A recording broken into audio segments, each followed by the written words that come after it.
2021년 11월 26일 금요일 천안광성교회 특별 새벽기도회를 시작하겠습니다. 다같이 사도신경으로 우리의 신앙을 고백하겠습니다. 나는 전능하신 아버지 하나님 천지의 창조주를 믿습니다. 나는 그의 유일하신 아들 우리 주 예수 그리스도를 믿습니다. 그는 성령으로 잉태되어 동정녀 마리아에게서 나시고 본디오 빌라도에게 고난을 받아 십자가에 못 박혀 죽으시고 장사된 지 사흘 만에 죽은 자 가운데서 다시 살아나셨으며 하늘에 오르시어 전능하신 아버지 하나님 우편에 앉아 계시다가 거기로부터 살아있는 자와 죽은 자를 심판하러 오십니다. 나는 성령을 믿으며 거룩한 공교회와 성도의 교제와 죄를 용서받는 것과 몸의 부활과 영생을 믿습니다. 아멘. 찬송가 541장입니다.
오늘 우리에게 주신 하나님의 말씀 열왕기하 2장 23절부터 25절까지 말씀입니다. 열왕기하 2장 23절부터 25절까지의 말씀. 이제 봉독하겠습니다. 하나님의 말씀을 경청하십시오. 엘리사가 거기서 베델로 올라가더니 그가 길에서 올라갈 때에 작은 아이들이 성읍에서 나와 그를 조롱하여 이르되 대머리여 올라가라 대머리여 올라가라 하는지라. 엘리사가 뒤로 돌이켜 그들을 보고 여호와의 이름으로 저주하매 곧 숯불에서 암곰 둘이 나와서 아이들 중에 42명을 찢었더라. 엘리사가 거기서부터 갈멜산으로 가고 거기서 사마리아로 돌아왔더라. 아멘. 사명의 길로 올라가라란 제목으로 하나님의 말씀 선포하겠습니다.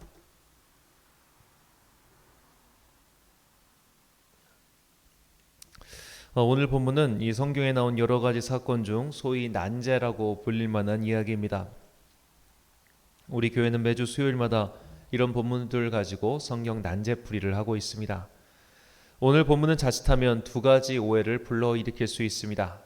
첫째는 어린아이의 장난질도 용서하지 않으시고 잔혹하게 처벌하시는 하나님에 대한 강고한 이미지입니다. 둘째는 하나님의 사람을 함부로 놀리면 저런 벌을 받는다는 오해입니다. 이 둘은 모두 틀렸습니다. 이 본문의 사건은 하나님의 무서움을 부각시키기 위한 것도 선지자의 위대함과 특별함을 보여주기 위한 것도 아닙니다. 이 본문의 의미를 이해하기 위해서는 이 본문의 장소에 주목해야 합니다. 이 본문에서 엘리사의 이동 경로는 여리고에서 베델로 올라가는 길이었습니다. 그리고 이 사건이 지난 후 엘리사는 갈멜산으로 간 뒤 북이스라엘의 수도인 사마리아로 돌아옵니다. 엘리사는 어째서 여리고, 베델, 갈멜산이라는 길을 걸어갔을까요? 이 길은 그가 엘리야와 함께 걸었던 길의 역순, 즉 되돌아가는 길이었습니다. 열왕기하 2장 2절 상반절과 4절 상반절 말씀입니다. 엘리야가 엘리사에게 이르되 청하건대 너는 여기 머물라 여호와께서 나를 베델로 보내시니라. 엘리야가 그에게 이르되 엘리사야 청하건대 너는 여기 머물라 여호와께서 나를 여리고로 보내시느니라. 하나님의 사람 엘리야가 하나님의 부름을 받아 하늘로 올라가기 전 그는 길갈에서 출발하여 베델을 거쳐 여리고를 들어갔습니다. 그곳에서 선지자 후배들을 만나고 엘리야와 엘리사는 요단강을 건넜습니다. 그리고 엘리야는 그곳에서 불수레를 타고 하늘로 올라가죠. 엘리사는 떨어진 엘리야의 겉옷을 가지고 요단강을 다시 가르고 건너편으로 돌아갔습니다. 여리고의 선지자 제달도와 함께 엘리사는 잠시 머물다가 어떤 이유에서인지 엘리야와 함께 걸었던 그 발자취를 되짚어 올라갑니다. 그리고 그는 마지막으로 갈멜산으로 가죠. 갈멜산은 북이스라엘의 북서쪽 경계에 있는 산으로 그 유명한 바알 선지자들의 대결에서 승리한 장소입니다. 엘리야의 후계자인 엘리사가 엘리야가 하늘로 올라가기 전 한 가지 간구를 하죠. 열왕기하 2장 9절 말씀입니다. 건너매 엘리야가 엘리사에게 이르되 나를 내게서 데려감을 당하기 전에 내가 내게 어떻게 할지를 구하라. 엘리사가 이르되 당신의 성령이 하시는 역사가 갑절이나 내가 있게 하소서 하는지라. 자, 적어도 사역의 측면으로 볼 때 이 간구는 이루어졌습니다. 엘리야는 죽지 않고 하늘로 올라갔기 때문에 더욱 유명해졌지만 사실 일을 한 것으로만 보면 엘리사가 한 일이 더 많았습니다. 엘리사는 이스라엘에 쳐들어오는 외적들과 싸워 이기게 하였고 자신을 잡으러 온 군사들을 물리치기도 하였으며 심지어 그가 죽기 전 이스라엘의 왕으로부터 이스라엘의 병거와 마병이시여라는 칭호를 얻기도 하였습니다. 국가적으로 볼 때 엘리사는 이 오므리 왕조가 망한 이후 거의 왕의 스승과 같은 역할까지도 했다고 볼 수 있겠죠. 이렇게 대단한 사역이 앞으로 펼쳐지는데 아마도 엘리사는 하나님의 크신 일을 하기에 앞서 스승 엘리야와 함께 걸은 발자취를 되돌아보고 엘리야를 통해 일어난 큰 승리의 장소인 갈멜산에 가서 앞으로의 일에 대한 각오를 새롭게 했으리라 그리 짐작할 수 있습니다. 즉 엘리사는 개인적인 이유로 길을 나선 것이 아니라 하나님의 일을 준비하는 소명의 길을 가고 있었습니다. 그런데 그 길을 가고 있던 엘리사 앞에 어린아이들이 나타나 그에게 모욕을 줬습니다. 본문 23절을 세번역 성경으로 읽겠습니다. 엘리사가 그곳을 떠나 베델로 올라갔다. 그가 베델로 올라가는 길에 어린아이들이 성읍에서 나와 그를 보고 대머리야 꺼져라 대머리야 꺼져라 하고 놀려댔다. 자, 어린아이들은 엘리사의 외모를 보고 조롱하고 놀려댔습니다. 자, 우리는 이 어린아이라는 단어 때문에 해석을 주저하곤 하죠. 물론 어른을 놀리는 아이들은 혼나야 합니다. 하지만 곰이 나타나 찢어 죽일 정도의 잘못이라고 볼 수 있을까요? 자, 우리는 여기서 이 어린아이들이라고 번역한 히브리어 단어를 잘 살펴볼 필요가 있습니다. 본문에서 아이들이라고 번역한 히브리어는 나아르입니다. 나아르는 아이, 소년, 청년 등을 가리키는 단어로 성경의 용례로 볼 때 그 연령대가 최소 10대 초반에서 20대 후반까지를 지칭합니다. 심지어 결혼한 사람도 나아르라고 기록한 경우도 있습니다. 그런데 이 단어 앞에 작은, 어린이라는 단어 카톤을 붙인 것으로 볼 때 10대 초반의 아이들이었다고 볼 수 있죠. 자, 10대 초반, 우리로 치면 초등학교 5, 6학년, 한 중1 정도 되는 아이들입니다. 고작 이 정도 나이의 아이들이 친 장난 가지고 이런 엄청난 벌 42명을 곰문이 나타나 찢어 죽였다면 이것은 과해도 보통 과하는 것이 아니다. 하나님은 너무나 잔인하시다라고 말할 수 있을지도 모르겠습니다. 하지만 어른이든 어린아이든 잘못의 질은 사실 변하지 않습니다. 어린아이가 한 살인도 살인이고 어른이 한 살인도 살인이죠. 자, 오늘날 현대 법률은 나이를 감안해서 미성년자의 처벌에 매우 관대하지만 그것이 과연 미성년자 본인에게 도움이 되는지는 잘 생각해 봐야 할 것입니다. 어린아이의 잘못을 관대하게 넘어가 줬다가 결국 온 민족이 피해를 입었을 뿐만 아니라 온 가족이 멸망하게 된 사례가 성경에 나오죠. 바로 엘리의 두 아들 홈니와 비느하스입니다. 사무엘상 2장은 두 인물이 대비되어 등장하는데 바로 사무엘과 그리고 홈니와 비느하스입니다. 이 본문에서 사무엘도 그리고 홈니와 비느하스도 모두 아이를 뜻하는 히브리어 나아르라고 그들을 부르고 있습니다. 홈니와 비느하스가 사무엘보다 아마도 연상이긴 하였겠지만 부모 세대 정도의 나이 차가 나는 것은 아니었습니다. 그런데 엘리는 엘가나와 한나보다 훨씬 연상이었죠. 즉 엘리에게 홈니와 비느하스는 늙음하게 낳은 매우 소중한 아이들이었다는 겁니다. 그래서 엘리는 그 아이들이 하는 모든 악행을 거의 방치하다시피 합니다. 성경은 홈니와 비느하스 그리고 엘리의 악행까지도 다음과 같이 전합니다. 사무엘상 2장 17절과 29절 말씀입니다. 이 소년들의 죄가 여호와 앞에 심히 크면 그들이 여호와의 제사를 멸시함이었더라. 너희는 어찌하여 내가 내 처소에서 명령한 내 제물과 예물을 밟으며 내 아들들을 나보다 더 중히 여겨 내 백성 이스라엘이 드리는 가장 좋은 곳으로 너희들을 살지게 하느냐. 홈니와 비느하스의 죄악은 그들의 죽음만으로 끝나지 않았습니다. 그들의 온 집안이 결국 다 죽고 말았습니다. 자, 그런데 우리는 이 심판을 보고 하나님이 잔혹하시다고 이야기하는 것을 저는 별로 듣지 못했습니다. 똑같은 나아르 소년들의 범죄였는데도 말이죠. 그러니까 이게 그만큼 이 번역이라는 것이 주는 느낌이 이렇게 큰 차이를 낳는다는 겁니다. 자, 그리고 오늘 본문 24절에서 이 조롱하다라고 번역한 히브리어는 카라스인데 이는 구약 성경에 8번밖에 사용되지 않았고 이 단어를 사용하여 사람이 사람을 조롱한 신뢰는 오늘 본문밖에 없습니다. 나머지는 그저 고백적 언어 또는 민족이 민족에 대한 심판의 언어로서 사용될 뿐이죠. 그리고 이 단어는 미완료형 동사로 나오고 있습니다. 한 번만 하고 만 것이 아니라 어린아이들 수십 명이 엘리사의 길을 따라다니면서 계속해서 멈추지 않고 심한 조롱을 내뱉었다는 것이죠. 그렇다면 이 본문은 하나님의 일을 방해하면 어린아이라도 용서하지 않으신다. 그런 메시지를 전달하기 위해서 기록한 것일까요? 자, 우리는 이 사건을 엘리사의 관점에서 다시 봐야 합니다. 엘리사는 앞으로 그가 해야 할 사역, 그가 감당해야 할 소명을 위하여 여정을 떠났습니다. 여리고에서 베델을 거쳐 북쪽의 갈멜산까지 가는 먼 길이었습니다. 스승의 발자취를 따라가며 각오를 다지는 일종의 영적 순례길이었다고 할 수 있습니다. 그런데 그 길을 떠나자마자 방해하는 자들이 등장합니다. 그들은 어린아이들이었지만 집요하게 엘리사를 쫓아오며 그를 조롱하고 모욕하기를 그치지 않았습니다. 우리가 하나님의 일을 할 때, 믿음의 길을 용기 내어 걸어갈 때 이 처음부터 길이 막히거나 어려움이 닥치면 정말 의욕이 뚝 떨어집니다. 적어도 한 번의 성공은 있어야 다음의 실패를 견딜 수 있죠. 그런데 처음부터 난관이 닥치고 처음부터 실패해버리면 의욕이 꺾이고 용기가 사라지기 십상입니다. 하나님께서 오늘 이 사건을 일으키신 이유는 엘리사의 첫 번째 걸음에 힘과 용기를 주기 위해서였습니다. 엘리사는 앞으로 어린아이들의 조롱보다 더 큰 어려움을 겪어야 했습니다. 엘리사는 군대의 위협을 당할 것이고 왕들의 위협을 당할 것입니다. 그러나 하나님께서는 엘리사를 세우셨고 그를 통해서 엘리야보다 갑절이나 더 많은 일들을 하실 예정이셨습니다. 그래서 엘리사를 모욕하는 자들로부터 지켜주셨습니다.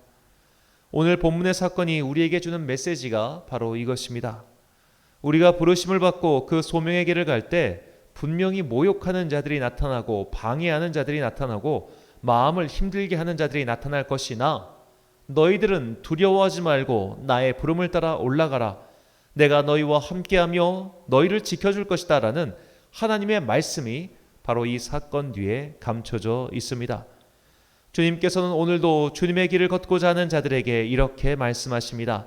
이사야 41장 10절 말씀입니다. 두려워하지 말라. 내가 너와 함께함이라. 놀라지 말라. 나는 내 하나님이 됨이라. 내가 너를 굳세게 하리라. 참으로 너를 도와주리라. 참으로 나의 의로운 오른손으로 너를 붙들리라. 아멘. 우리는 지난 20일의 다니엘 기도회 동안 여러 사람의 간증을 들으며 이 말씀이 실제로 이루어진 것을 들었습니다. 그리고 이 말씀을 통하여 용기를 잃은 사람들, 의욕을 상실한 사람들이 다시 힘을 얻었습니다. 하나님의 말씀과 능력은 예전과 지금이 하나도 변함없습니다. 하나님은 마음이 죽은 자들을 일으키시며 그들에게 소망과 힘을 다시 새롭게 하사 각자가 걸어가야 할 믿음의 여정을 끝까지 가게 해 주십니다. 우리와 함께 해주시고 우리를 도와주시는 그분이 우리가 믿는 하나님입니다. 사랑하는 천안광성교회 성도 여러분, 그리고 이 특별 새벽기도에 참여하신 귀한 주님의 자녀 여러분, 의심이 생길 때가 왜 없겠습니까? 힘들지 않을 때가 어째서 없겠습니까? 기도해도 상황이 변하지 않아 절망하고 낙심하고 더 이상 기도조차 나오지 않는 시간이 왜 없겠습니까? 이런 나날이 계속되니 스스로 절망하고 포기하게 되는 날이 어째서 없겠습니까? 자포자기의 심정으로 하나님이 나를 버리셨거나 아니면 하나님이 안 계신 것이 아닐까 하는 생각을 한 번도 해보지 않은 사람이 과연 얼마나 되겠습니까?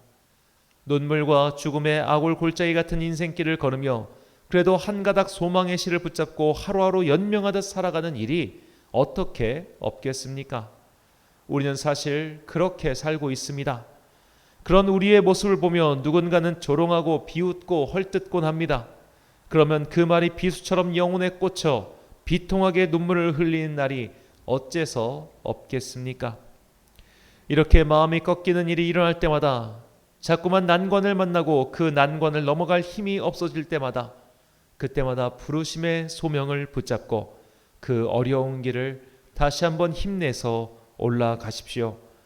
그렇게 힘을 내어 조롱함을 뒤로하고 모욕을 뒤로하고 오해와 손가락질을 뒤로한 채 한 걸음 한 걸음 내딛다 올라가 보면 산을 평지로 만드신 주님의 은혜를 반드시 만나게 될 것입니다.